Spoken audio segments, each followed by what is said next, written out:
chronic conditions does not just affect Parkinson's. Chronic conditions is a condition in itself. Um, there's fibromyalgia, for example. I mean, the symptoms for that condition are so similar to Parkinson's, uh,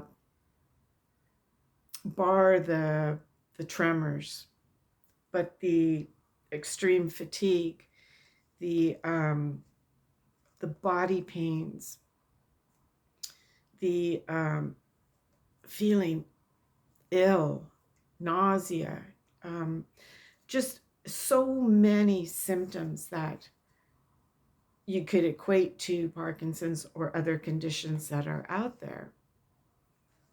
And so, I started thinking about how a chronic condition does affect us. Uh, and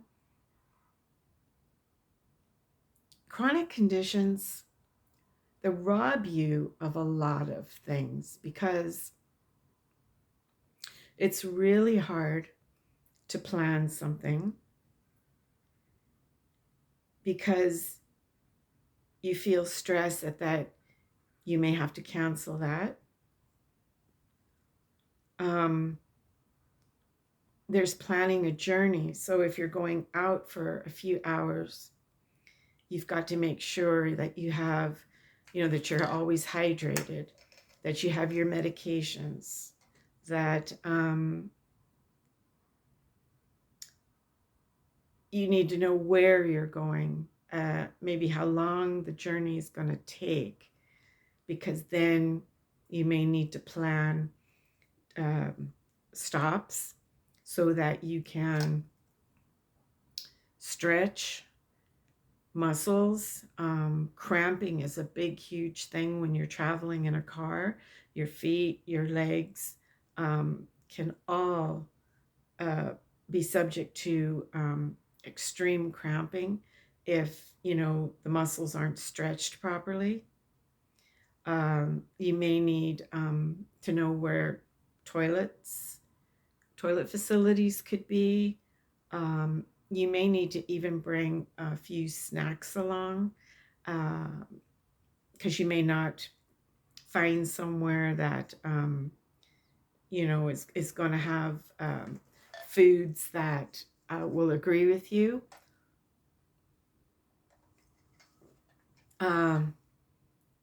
The social interactions, if you're not feeling 100% that day, it may be difficult to communicate with people.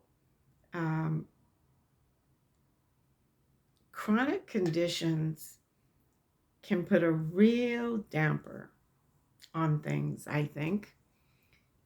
But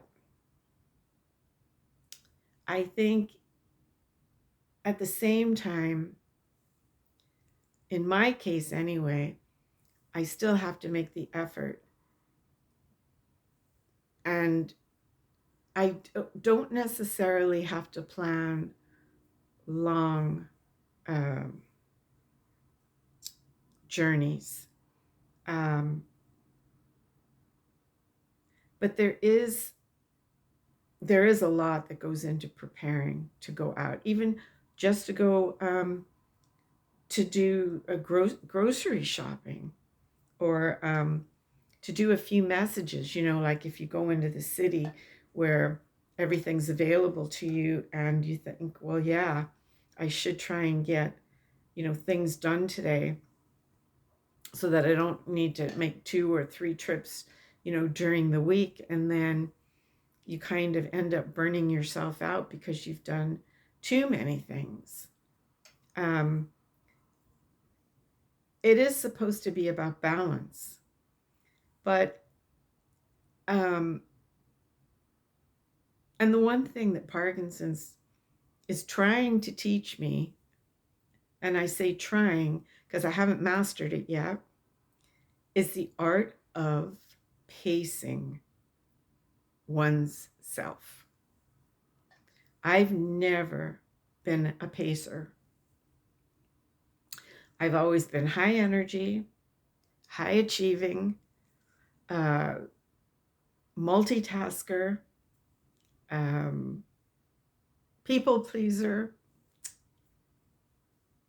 There's probably a lot more I could add to that.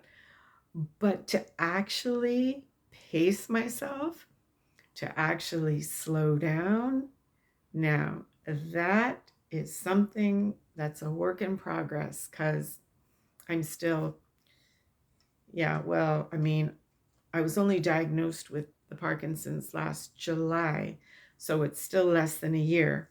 But I'm still working on finding that balance,